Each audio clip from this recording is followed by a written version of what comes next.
Oh, Nikon, what have you done this time?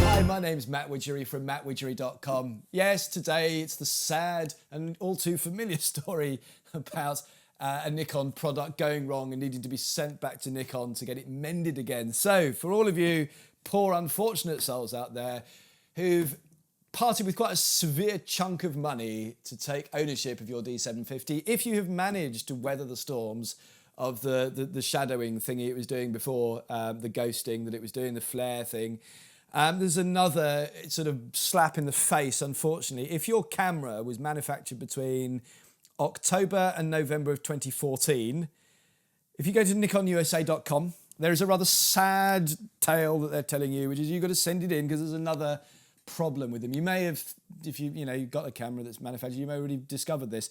What they're saying is this: first of all, and this is the funniest thing in the world, actually, by the way, this is another D750 service advisory because there's a shutter issue. The shutter isn't working correctly on some Nikon D750s and it's causing shading in some images.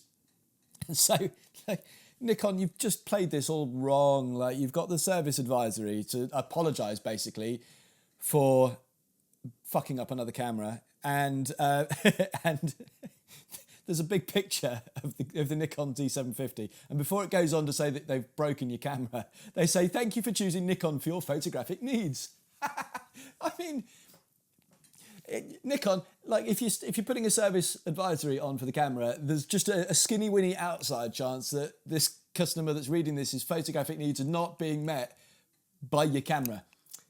Just a thought on that, right? Chew that one over, brethren. Okay, so this is what it says after that. It says, it's come to our attention that the shutter in some Nikon D750 digital SLR cameras manufactured in October and November of 2014. So I'm going to send you a link to this service advisory, and there's a link on there and it tells you how to do this all, but there's a thing you can actually click a button on here on this actual service advisory. It takes you through to a thing where you put your serial code in from the bottom of your camera, put it into this thing, and it'll tell you if it was manufactured in that date. And what they're saying is that it is only cameras that are manufactured there. So it's not something which is failing over time. So if you've got a camera that wasn't one of the affected ones in this batch that was made in that time period, it's not a problem, all right? Number one. So, okay. But if it is, you can tell on here. When you put your serial number in, what happens is this. So, right, check your serial number on the button below. You'll see that. It's a big yellow thing. And enter your D750 serial number as instructed. If your D750 camera is one of the ones that may be affected, instructions for obtaining service will be displayed. And then it does reconfirm that if your D750 camera is not one of those to which the issue may apply, rest assured that service to your D750 camera as to this issue is not necessary, and you may continue to use your D750 without concern from this issue. Although, it might be the next one, who knows. So they're saying that at the moment. Now, they're saying basically that they're going to take it, that you can send it in to them free of charge. They'll fix it free of charge and they'll post it back to you free of charge. However, what they don't say is if you are needing this camera for anything specific, like if you bought it because you're taking the trip of a lifetime somewhere and you bought this camera to take amazing images of it and you have to send it in to get it fixed, or risk the fact that some of your once-in-a-lifetime images are not going to come out properly because the camera that Nikon made and sold to you for a lot of money hasn't been manufactured correctly, they're not saying that what they're going to do is send you out a replacement camera to use in those instances. Nor are they saying that if you're a professional and you've got this camera issue and they're going to send it, you're going to have to send it in, whether or not they're going to send you a replacement camera to use to go on the jobs that you've booked from paying customers that are paying you money to be able to feed your kids and pay your mortgage. Now, if you are a member of Nikon Professional Services, they might, but let's be straight about this. Nikon Professional Services doesn't just mean that, oh, I'm a professional and I've got Nikon gear, they're going to do that and you're automatically in Nikon Professional Services. There's quite heavy stipulation on, there's a certain amount of gear from Nikon, it has to be Nikon gear that you have for you to qualify. So, for example, if you've got a Nikon D750 body, but you use Sigma 70-200 lenses instead of the Nikon ones, you are not covered. You have to have a certain amount of Nikon gear before they will deign to consider you a Nikon professional. So bear that in mind. They are not saying that they will compensate you in any way apart from just getting this issue fixed. Right? So if you've got other issues, take those up with Nikon, but they will fix it free. That's it. Send your cameras in, do the thing on there. But look, I just want to kind of add on a side note, how much recording time have I got left? Because I want to bellyache a little bit about this because how much? Yeah, I'm all right.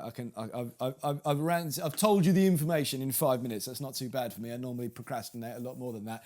But I wanted to say, right, this is not hate mail, Nikon. This is a love letter, all right?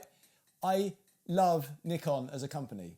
This is the thing that, this is why this grinds my gears so much. This is why I'm so upset by the whole thing, because you have to understand from a historical point of view, right? The last 50 years of Nikon's involvement with professional photography and amateur photography too. But let's just take professional photography to start with. The Nikon F was one of the most revolutionary cameras for the professional photographer that there's ever been. It really did. It was a game changer. Because before that, people were taking big Hasselblads and Rolleis and big old heavy chunky cameras into the field. When the Nikon F came out, it was a bit like mirrorless is now. It was poo-pooed as being too small to be a professional camera. But professional photojournalists were liking it because it was small and compact and they could take it into the field and be unobtrusive and go and shoot things where, before they weren't allowed to go and do. It was revolutionary. Nikkor glass is just... I love Nikkor glass. I've still got some of it now. Even though I've sold the rest of my bodies and things like that, I still have kept some Nikon glass because it's so fucking good. Their history through everything has been amazing. Like in digital photography, the Nikon D1 was the first proper SLR that could be used, or DSLR that could be used by photojournalists. Before that, you had a thing that was made by Kodak and glued onto the back of a Nikon F4 or F5 film camera, cost £30,000, took a minute to download a JPEG, and was a thing the size of a suitcase. Then D1 came out. It was revolutionary. It was the first time that a photojournalist could take an actual thing that looked just like their Canon EOS or their Nikon F5, looked the same, functioned the same, had all the same controls and wheels and things like that, but was digital, so they could then wire pictures straight back to the to their newsrooms. It was a game changer, absolute game changer. And to this day, the cameras that they make work properly, that don't have oily shutters or flaring or, this latest thing with the shutter not working properly, they're wonderful, they're fantastic. So why can't we just have, please, Nikon, a little bit of quality control? Please, because I don't want to see Nikon fall by the wayside. And look, guys, at Nikon and Canon, because it's the same with you on this particular issue, but Nikon and Canon, you are losing market share because you're only doing DSLRs. Now, I'm not in the camp that says that the DSLR is dead, far from it. But let's be realistic about these things. The line is going that way in terms of sales, right? And in terms of mirrorless, it's going that way. So it is in the future going to take up a smaller market share. It won't disappear, but it will take up a smaller bit of the market share than it does today. And if you're only doing DSLRs and you're making DSLRs that don't fucking work properly, how are you going to survive? And I don't want to live in a post-Nikon world. I think the cameras and the lenses are wonderful, and the history of it. You are custodians as people that work there now. Anybody that's less than 70 years old, which is probably most, if not all of you working in Nikon now, your professional career is younger than Nikon's professional career. So you are simply custodians of Nikon to pass on to the next generation in good shape. Please don't kill it. So get this sorted out. Thank you very much. If you enjoyed this content, please subscribe, and I'll see you again soon. Cheers.